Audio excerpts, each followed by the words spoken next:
जय श्री राधे। आज हमारा टॉपिक है बिजनेस स्टडी इकोनॉमिक्स का पहला चैप्टर स्टैटिक्स, उसका नेक्स्ट टॉपिक स्टैटिक्स की इम्पोर्टेंस इन इकोनॉमिक्स। स्टैटिक्स की इम्पोर्टेंस बिजनेस में भी है, स्टैटिक्स की इम्पोर्टेंस इकोनॉमिक्स में भी हैं। तो हम बेसिकली इकोनॉमिक्स की इम्पोर्टेंस के बारे में पढ़ेंगे। Business help in economics law, मतलब स्टैटिक्स हमें क्या हेल्प करता है, बिजनेस के इकोनॉमिक्स के लॉ बनाने में क्या करता है, इकोनॉमिक्स के लॉ बनाने में बहुत हेल्प करता है। क्योंकि आपके पास डेटा होता है, तो डेटा के अकॉर्डिंग आप क्या कर सकते हो, न्यू लॉ कर सकते हो, तो फॉर्मुलेट कर सकते हो लॉ। जैसे कि लॉ ऑफ कंज्यूमर बनता है मार्जिनल यूटिलिटी वाला, जिसमें डिमिनिश हो जाती है। तो वो किस वजह से, कि आपने देखा कंजप्शन बढ़ रहा है, जब आप कंज्यूम कर रहे हो तो उसका मार्जिनल यूटिलिटी क्या हो रहा है, डिक्लाइन हो रहा है। तो वो आप किसके बेसिस पे ड्रॉ कर सकते हो, स्टैटिक्स के बेसिस पे। तो स्टैटिक्स प्रोवाइड करती है इकोनॉमिक्स लॉ बनाने के लिए। स्टैटिक हेल्प करती है इकोनॉमिक पॉलिसीज़ बनाने के लिए, ठीक है, पॉलिसीज़ को बनाने के लिए, इकोनॉमिक प्रॉब्लम को आइडेंटिफाई करने के लिए, अंडरस्टैंड करने के लिए। वो कैसे करती है कि इसमें कॉज एंड इफ़ेक्ट रिलेशनशिप पढ़ पाते हो, कॉज ऑफ इफ़ेक्ट देख पाते हो, भैया किसकी वजह से क्या चीज़ इफ़ेक्ट हो रही है, कितनी इफ़ेक्ट हो रही है, कितनी इफ़ेक्ट नहीं हो रही है। तो वो सारा आप किस में देख पाते हो, स्टैटिक्स की वजह से। जैसे कि आपने देखा कि भैया 10 रुपये अगर प्राइस बढ़ता है तो गुड्स की डिमांड क्या होती है, कम हो जाती है।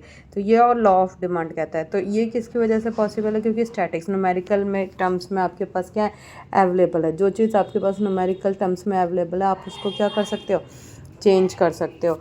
तो उसी की वजह से आपने क्या देखा कि इकोनॉमिक प्रॉब्लम को आइडेंटिफाई कर पाए, रिसोर्सेज स्केयर्स हैं, ये सारी।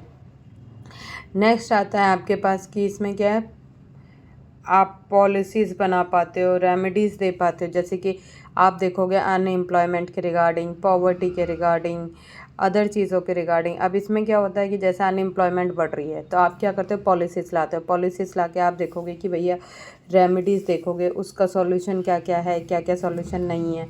वो सारी जब बातें आप देखते हो, तो वो आप क्या कर रहे हो, थर्ड पॉइंट में आप क्या कर रहे हो, इकोनॉमिक्स प्रॉब्लम्स के लिए आप क्या कर रहे हो, स्ट्रैटेजीज़ बना रहे हो, रेमेडीज़ देख रहे हो, ये सारी बातें हैं। फोर्थ पॉइंट इसका कहता है statics help in analysing the market structure. Market structure को देख पाते हो, क्यों, क्योंकि इसमें डिसीजन ले पाओगे कि भैया मार्केट इक्विलिब्रियम कहाँ पे आ रहा है, मार्केट इक्विलिब्रियम कहाँ पे नहीं है।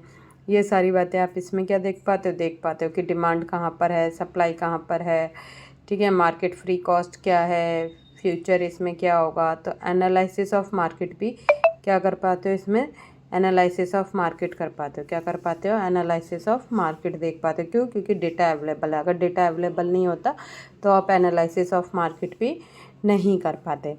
तो ये हेल्प करता है आपके डिसीजन लेने के रिगार्डिंग, आपके प्रोडक्शन। आप एनालिसिस कर पाओगे कि डिमांड सप्लाई क्या है, तो आप उसी के अकॉर्डिंग प्रोडक्शन करोगे, उसी के अकॉर्डिंग प्राइसिंग करोगे, उसी के अकॉर्डिंग आप क्या करोगे, प्रॉफिट होगा आपका।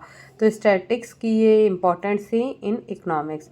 अगर आपको किसी भी प्रकार की दिक्कत हो या प्रॉब्लम आए, तो you can comment on particular video, जिसमें आपका पहला स्टैटिक्स का है कि statics help in economic law.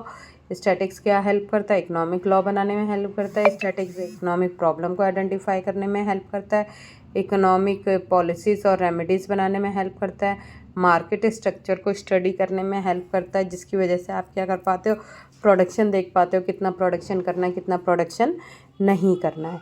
तो ये था importance of the statics. Thank you, have a nice day.